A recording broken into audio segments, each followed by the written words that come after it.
Assalamualaikum warahmatullahi wabarakatuh. Alhamdulillah wassalatu wassalamu ala rasulillah. La haula wala quwata illa billah. Sahabat sekalian, alhamdulillah kita bersyukur pada Allah berjumpa lagi dalam program Cangkir Tasawuf Modern episode yang ke-142. Hari ini kita akan melanjutkan kajian kita di minggu yang lalu, di episode yang lalu terkait dengan halal haram makanan.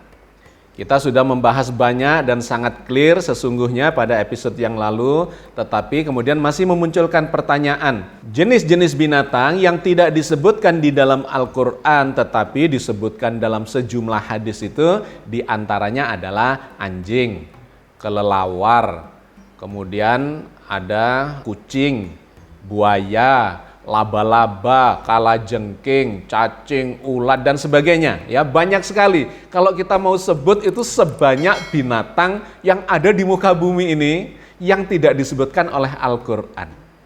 Nah, bagaimana menyikapi hal ini? Karena masih ada keraguan di sebagian kita, apakah binatang-binatang ini dagingnya boleh dimakan? Bahkan ada yang mempertanyakan apakah yang sudah diharamkan oleh Al-Quran itu dagingnya untuk dimakan, apakah boleh disentuh misalnya? Ataukah masih boleh organ-organnya digunakan untuk kepentingan yang lain? Oke, dalam kesempatan episode kali ini kita akan mencoba fokus kepada binatang-binatang yang tidak lazim. Apakah itu boleh dimakan? Nah, sahabat sekalian, karena pelarangan itu muncul dari hadis, maka kita mesti membaca hadisnya. Bagaimana bunyinya? Ada sejumlah hadis, tetapi kita ambil sebagian yang banyak digunakan sebagai argumentasi untuk melarang jenis-jenis makanan itu. Ada dua jenis hadis yang terkait dengan itu. Yang pertama adalah yang melarang secara tidak langsung. Dan yang kedua adalah melarang secara langsung. Di antaranya adalah berikut ini. Ada 5 hewan fasik atau berbahaya yang boleh dibunuh di tanah haram. Yaitu tikus, kalajengking, burung buas, gagak, dan anjing. Hadis riwayat Bukhari nomor 3314. Hadis ini menyebutkan 5 binatang yang boleh dibunuh ketika berada di tanah haram atau sedang ihram, sedang melakukan ibadah haji. Di antaranya adalah anjing, kemudian burung gagak, burung buas, kalajengking, dan tikus. Dikarenakan binatang-binatang ini yang disebut sebagai binatang yang fasik atau dijelaskan sebagai binatang yang berbahaya dalam tafsir terkait dengan hadis ini, binatang-binatang yang fasik, ya 5 jenis binatang itu dibolehkan untuk dibunuh saat ihram, maka dengan sendirinya berdasar argumentasi itu tidak boleh dimakan. Ya, artinya itu adalah binatang yang berbahaya. Ini argumentasi yang pertama yang tidak langsung melarang, mengharamkan jenis binatang itu, melainkan didasarkan pada kebolehan untuk membunuh binatang-binatang yang dianggap berbahaya itu dan karenanya kemudian tidak boleh dimakan. Nah, hadis yang semacam ini selain diriwayatkan oleh Imam Bukhari juga diriwayatkan oleh Imam Muslim. Berikut ini. Ada 5 hewan fasik yang boleh dibunuh di luar tanah haram maupun di dalamnya, yaitu ular, gagak, tikus, anjing, dan burung buas. Hadis riwayat Muslim nomor 1198. Hadis ini sama meriwayatkan tentang 5 jenis binatang yang dianggap fasik, bisa membahayakan dan boleh dibunuh saat ihram, tapi juga ditambahkan di luar tanah haram pun juga boleh dibunuh. Penyebutannya 5 binatang itu berbeda. Perbedaannya adalah di hadis Bukhari ada kalajengking, sedangkan di hadis Muslim ini tidak ada kalajengking, yang disebut adalah ular. Tetapi 2 hadis ini dijadikan landasan dasar untuk mengharamkan bahwa binatang-binatang itu tidak boleh dimakan karena memang harus dibunuh.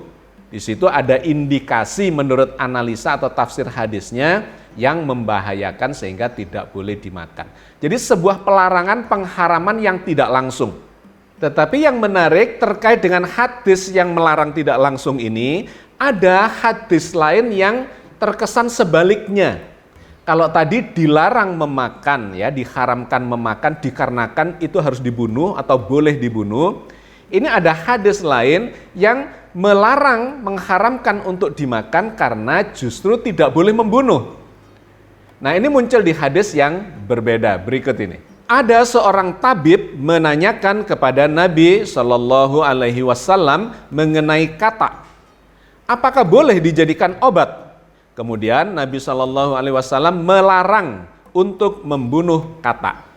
Hadis riwayat Abu Daud nomor 5269. Di hadis yang lainnya lagi ada yang senada dengan itu, dilarang membunuh 4 jenis binatang yang karena itu kemudian dijadikan alasan untuk melarang memakannya. Berikut ini. Nabi Shallallahu Alaihi Wasallam melarang untuk membunuh 4 binatang, yaitu semut, lebah, burung hudhud, dan burung surot. Hadis riwayat Abu Daud nomor 5267 dan Ibnu Majah nomor 3224. Dua hadis yang terakhir ini dijadikan argumentasi untuk melarang jenis-jenis binatang itu. Bukan karena boleh dibunuh, tetapi justru sebaliknya tidak boleh dibunuh. Sehingga ini memang memunculkan semacam kontradiksi, sesungguhnya alasan pelarangan itu apa? Ini yang kemudian memunculkan khilafiyah itu, perbedaan pendapat di kalangan para ulama terkait dengan jenis-jenis binatang yang diharamkan selain yang disebutkan oleh Al-Quran. Nah, selain 4 hadis ini ada satu hadis yang melarang secara langsung, ya, digambarkan Nabi mengharamkan jenis binatang ini. Rasulullah Shallallahu Alaihi Wasallam melarang makan binatang buas yang memiliki taring dan setiap burung buas yang memiliki cakar. Hadis riwayat Muslim nomor 1934. Jadi menurut hadis riwayat Muslim ini dengan tegas digambarkan Nabi melarang makan daging binatang buas, atau digambarkan di situ sebagai binatang yang memiliki taring yang menunjukkan itu binatang buas, atau yang memiliki cakar yang digunakan untuk menangkap mangsanya. Ini secara tegas digunakan atau dijadikan dasar untuk melarang makan daging binatang buas. Sesungguhnya masih ada sejumlah hadis yang digunakan sebagai dasar untuk mengharamkan makan binatang-binatang tertentu yang selain disebut oleh Al-Quran. Tetapi karena nuansanya sama, saya ambilkan 5 hadis ini sudah mewakili dari sekian banyak hadis itu.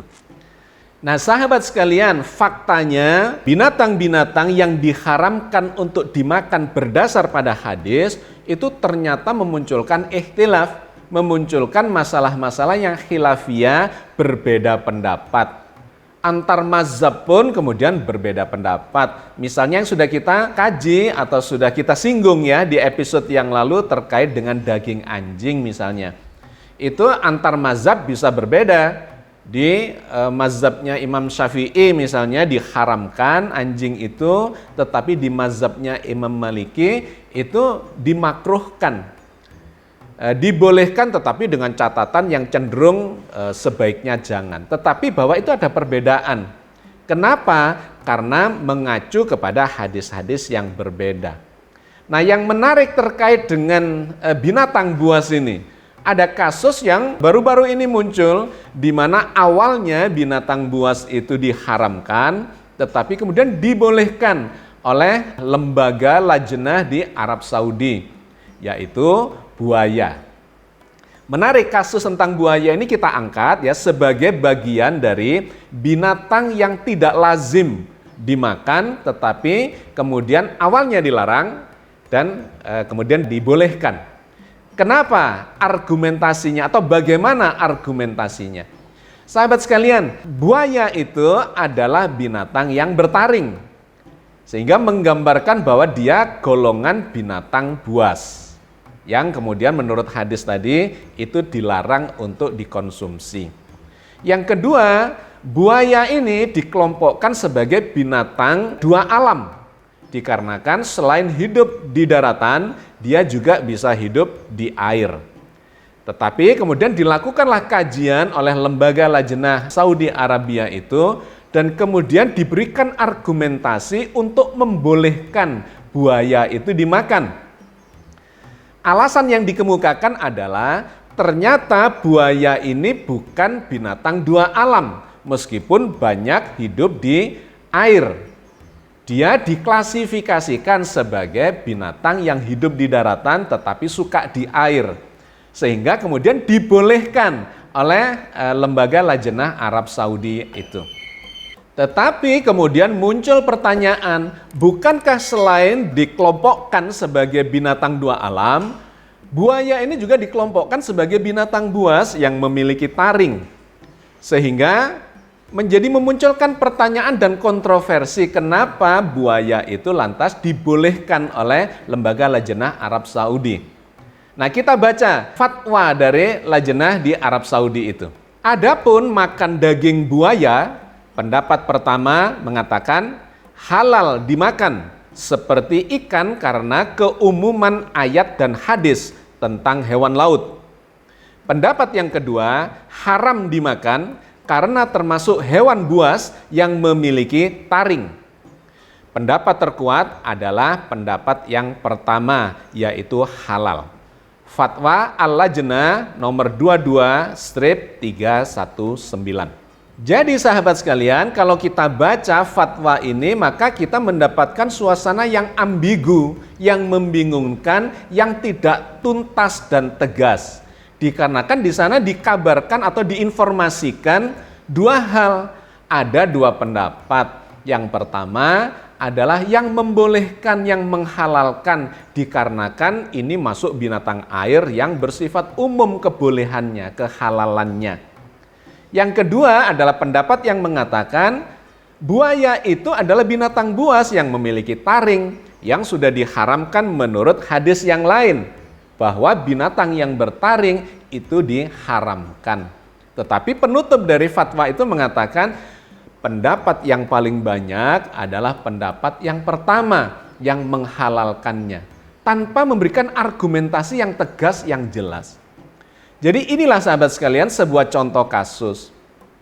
Kenapa kontroversi di antara pengharaman binatang-binatang atau daging-daging binatang yang tidak lazim, ya kita contohkan dengan buaya ini, masih terus berlanjut.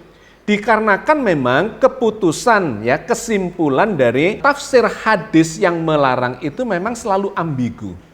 Berbeda dengan yang dikemukakan oleh Al-Quran dengan sangat tegas, sehingga tidak ada perbedaan di antara para ulama terkait dengan halal haramnya makanan. Dengan sangat tegas Al-Quran memberikan pelarangan itu kepada 4 jenis makanan. Hurrimat alaikumul maitatu waddamu wal lahmul khinziri wa ma uhilla li ghairillahi bihi wal munkhaniqatu wal mauqudatu wal mutaraddiyatu wan natihatu wa ma akalas sab'u illa ma dzakkaitum wa ma dzubiha 'alan nusubi.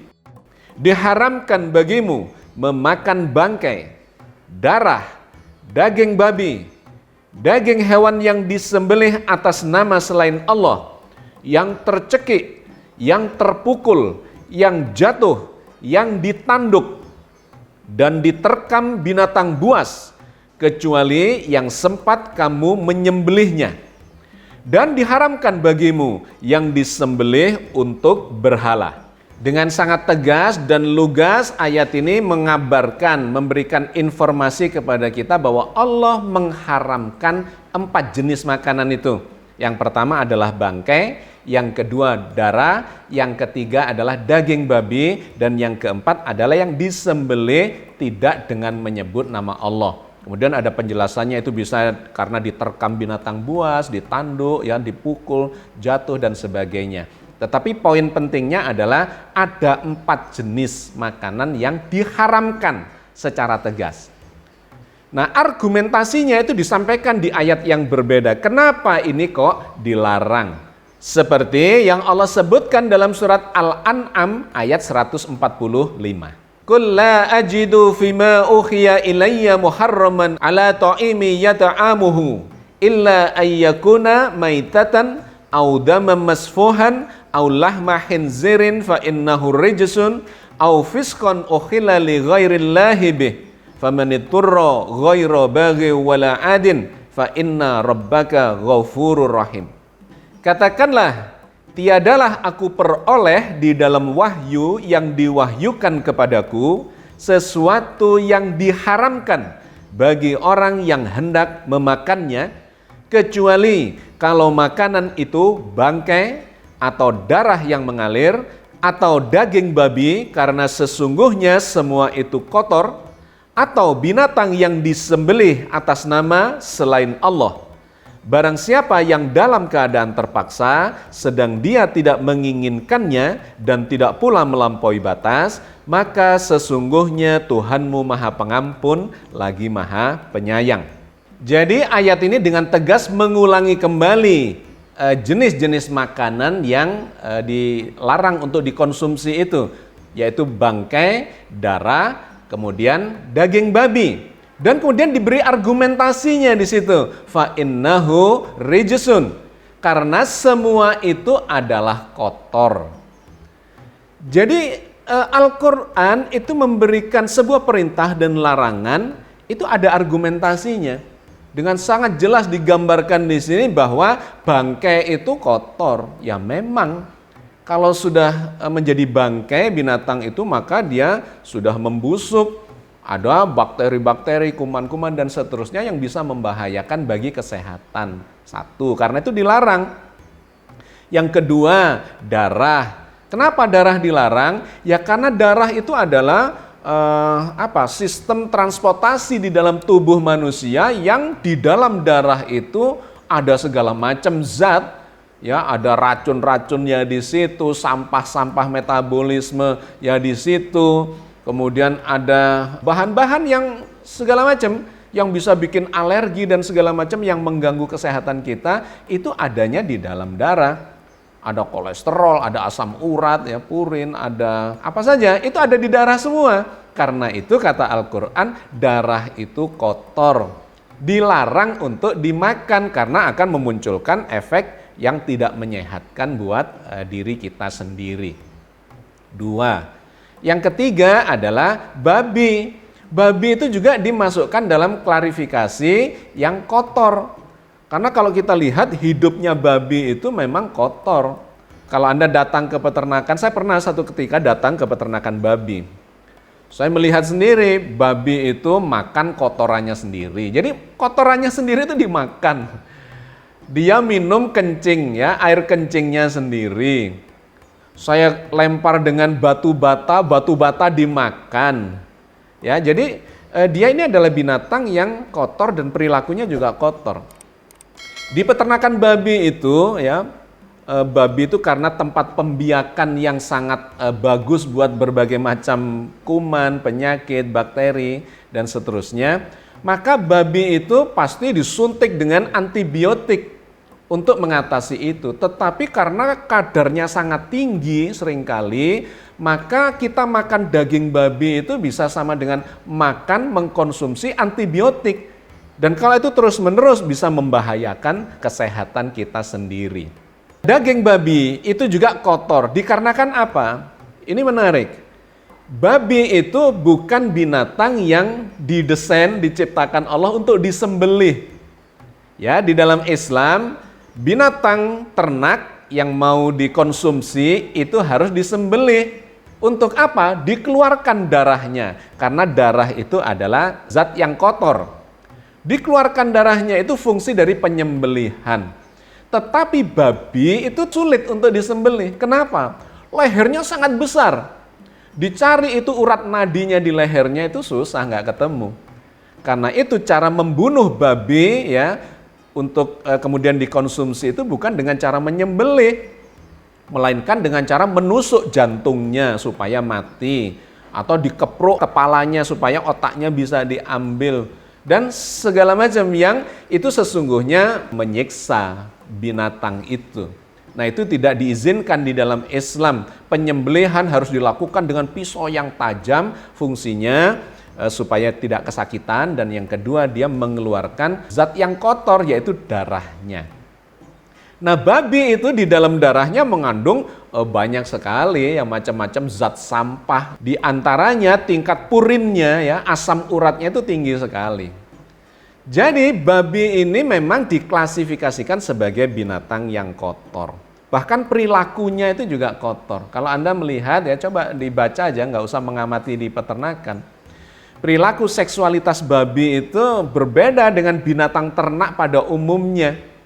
Kalau pada binatang ternak pada umumnya misalnya kambing, sapi, kuda dan sebagainya, satu betina, satu pejantan. Kalau ada dua pejantan maka mereka berebut berkelahi. Tetapi pada babi tidak. Pejantan-pejantan yang lain itu bisa bekerja sama terhadap satu betina itu. Jadi perilakunya itu perilaku yang buruk. Dan yang menarik ternyata DNA-nya babi itu sangat mirip dengan manusia. Sangat mirip dengan manusia, lebih dari 98% DNA babi itu sama dengan manusia. Dampaknya apa? Maka apa yang terjadi, penyakit-penyakit dan kondisi-kondisi yang terjadi pada binatang babi itu akan dengan mudah beralih kepada manusia. Kenapa? Karena DNA-nya sama. Ini terbukti ya di akhir-akhir ini semakin banyak berita yang kita terima bahwa organ-organnya babi, misalnya yang baru-baru ini jantungnya babi, bisa digunakan untuk transplantasi ke manusia. Kenapa? Kok tidak ada penolakan? Ya karena DNA-nya sangat mirip. Jadi sesuatu atau kondisi penyakit dan segala macam termasuk sifat-sifat yang ada di babi itu akan dengan mudah berpindah kepada manusia dikarenakan kesamaan DNA itu. Jadi Al-Quran itu memberikan larangan kepada kita. Jangan mengkonsumsi bangkai, jangan mengkonsumsi darah dan daging babi. Fa innahu rijsun. Dikarenakan itu adalah sesuatu yang kotor. Allah itu melindungi kita. Ada argumentasinya kenapa Allah melarang kita untuk memakan semua itu. Kemudian ditambah lagi dengan yang tidak disebut nama Allah ketika menyembelihnya, apalagi digunakan untuk berhala, itu terkait dengan kemusyrikan. Nah, di ayat yang berbeda kemudian Allah memberikan gambaran lebih umum lagi bahwa Allah itu melarang hal-hal yang bersifat keji. Apa itu keji? Kalau kita lihat dalam KBBI, Kamus Besar Bahasa Indonesia, keji itu adalah sangat rendah, ya, kotor, hina, tidak sopan, ya, melampaui batas kepantasan dan seterusnya. Itu adalah hal-hal yang keji. Nah, itulah yang digunakan sebagai salah satu argumentasi alasan Allah melarang kita untuk melakukan sesuatu dikarenakan itu adalah hal yang keji. Misalnya yang Allah sampaikan di dalam surat Al-A'raf ayat 33. Qul innama harrama rabbiyal fawahisha ma zahara minha wa ma batana wal isma wal baghya bighairil haqqi wa an tusyriku billahi ma lam yunazzil bihi sultana wa an taqulu 'alallahi ma la ta'lamun. Katakanlah, Tuhanku hanya mengharamkan perbuatan yang keji, baik yang tampak ataupun yang tersembunyi, dan perbuatan dosa, melanggar hak manusia tanpa alasan yang benar, mempersekutukan Allah dengan sesuatu yang Allah tidak menurunkan hujah untuk itu, dan mengada-adakan terhadap Allah apa yang tidak kamu ketahui. Jadi sahabat sekalian, kalau kita bandingkan pengharaman yang berbasis pada informasi hadis dengan yang berbasis dari informasi Al-Quran, itu sangat beda karakternya. Kalau di dalam Al-Quran itu sangat tegas dan mewadahi semuanya. Tidak ada perbedaan ketika kita mencoba memahami atau bersumber, ya, hukumnya itu merujuk kepada Al-Quran. Tetapi ketika merujuk kepada hadis, itu ngambang, ambigu, dan kemudian terjadi ikhtilaf atau khilafiyah.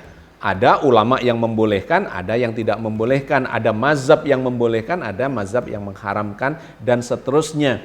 Lantas muncullah berbagai macam jenis binatang yang sesungguhnya yang dengan sangat sederhana Allah sudah menyebutkan apa yang dilarang itu. Nah, saya sudah sampaikan di episode yang lalu, di dalam fikih tentang muamalah, itu prinsipnya sederhana. Semuanya itu boleh kecuali yang diharamkan atau dilarang. Nah, dengan ini sesungguhnya kita ini lebih mantap ketika mengacu kepada Al-Quran Al-Karim. Karena sangat tegas, ini dilarang dikarenakan kotor. Yang kedua dikarenakan ini keji. Selebihnya dibolehkan halal tetapi dengan catatan. Ya, yang sudah kita bahas di episode yang lalu. Halal tetapi tidak boleh berlebihan. Kulu wasrobu wala tusrifu. Makan dan minumlah boleh, tetapi jangan berlebihan.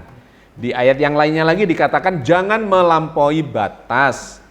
Di ayat yang lainnya lagi dikatakan halalan thayyiban. Halal tetapi harus thayyib, harus baik. Nah, sesungguhnya koridor thayyiban inilah yang kita mestinya menggunakannya untuk men-screening, memfilter makanan-makanan selain yang diharamkan tadi. Selain yang 4, bangkai, darah, daging babi, dan yang disebut atau disembelih tidak dengan menyebut nama Allah, itu yang jelas haram. Selebihnya halal tetapi harus thayyiban. Thayyiban itu bisa bermakna misalnya tidak beracun. Ya kalau beracun tidak thayyib buat kita, buat kesehatan kita. Tidak memunculkan alergi. Karena ada makanan-makanan yang tidak lazim, ya misalnya serangga tertentu, itu kan banyak tuh di sekitar kita, ada yang digoreng, ya dijadikan rempeyek dan sebagainya, dimakan, dibotok, ya dimakan. Tetapi setelah makan itu bengkak, ini alergi ternyata. Nah itu tidak thayyib. Mungkin kadar asam uratnya tinggi, kadar kolesterolnya juga tinggi, itu juga termasuk ke dalam makanan yang tidak thayyib meskipun halal. Menjijikkan, nah menjijikkan ini ya tidak bisa dipastikan atau tidak bisa ditegaskan karena bagi seseorang jijik, bagi seseorang yang lain enggak. Itu di dalam hadis disebutkannya. Al-Quran tidak menggambarkan itu, yang penting thayyiban. Kalau kemudian misalnya nih ada bekicot, ada ulat, ada dan lain sebagainya, ketika itu masuk kategori thayyib, ya kemudian menjadi boleh. Ada yang tidak jijik dengan itu, ya boleh, tetapi jijik ya tentu saja jangan. Apalagi kemudian ada yang alergi terhadap kandungan-kandungannya itu. Karena ada juga laba-laba, ya itu dijadikan sate laba-laba, yang tarantula, yang besar-besar itu dibakar. Ada jenis ulat tertentu, belatung dan sebagainya. Makanan-makanan yang tidak lazim. Pada dasarnya tidak diharamkan, tetapi harus thayyib. Nah, thayyib itulah yang membutuhkan pengetahuan ilmu kesehatan, ilmu gizi, dan terkait dengan makanan-makanan itu akan merugikan kesehatan kita apa enggak. Jadi sangat jelas Al-Quran memberikan koridornya. Yang dilarang cuma 4, selebihnya halal dengan syarat yang harus kita fahami. Karena itu kemudian Allah menegaskan di ayat yang berbeda, janganlah kalian mengada-adakan sesuatu yang sesungguhnya tidak dilarang oleh Allah, kemudian kalian haramkan. Itu namanya mengada-adakan apa yang tidak diperintahkan oleh Allah di dalam kitab suci. Allah berfirman di dalam surat Yunus ayat 59. Qul ara'aitum ma anzalallahu lakum mir rizqin faja'altum minhu harama wa halala qul alallahu adina lakum am 'alallahi taftarun. Katakanlah, terangkanlah kepadaku tentang rezeki yang diturunkan Allah kepadamu, lalu kamu jadikan sebagiannya haram dan sebagiannya halal. Katakanlah, apakah Allah telah memberikan izin kepadamu tentang hal ini? Atau kamu mengada-adakan saja terhadap Allah? Luar biasa, ayat ini memberikan peringatan kepada kita bahwa haramkanlah yang diharamkan Allah dan halalkanlah yang dihalalkan Allah. Jangan mengada-adakan tambahan lagi. Sudah cukup Al-Quran ini, informasi dari Allah ini sebagai hukum. Dan Rasulullah sendiri menjelaskan Al-Quran. Beliau itu Rasul. Pasti apa yang beliau sampaikan itu adalah yang berasal, bersumber dari Al-Quran itu. Sehingga beliau itu dijuluki sebagai Al-Quran yang hidup, Al-Quran berjalan. Jadi tidak mungkin Rasulullah memberikan sebuah larangan misalnya dalam konteks ini yang berlawanan dengan Al-Quran Al-Karim.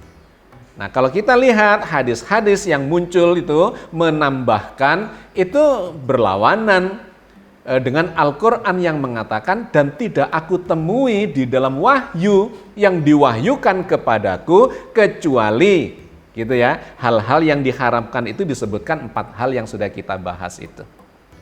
Oke ya sahabat sekalian, saya kira kita sudah mendapatkan benang merahnya, koridor yang sangat jelas di dalam atau dari dalam Al-Quran membimbing kita supaya kita ini mengkonsumsi makanan-makanan yang sehat, yang tidak kotor, yang menyehatkan bagi diri kita baik secara lahiriah maupun batiniah. Mudah-mudahan Allah senantiasa membimbing kita di atas jalan yang diridhoinya. Amin ya rabbal alamin. Assalamualaikum warahmatullahi wabarakatuh.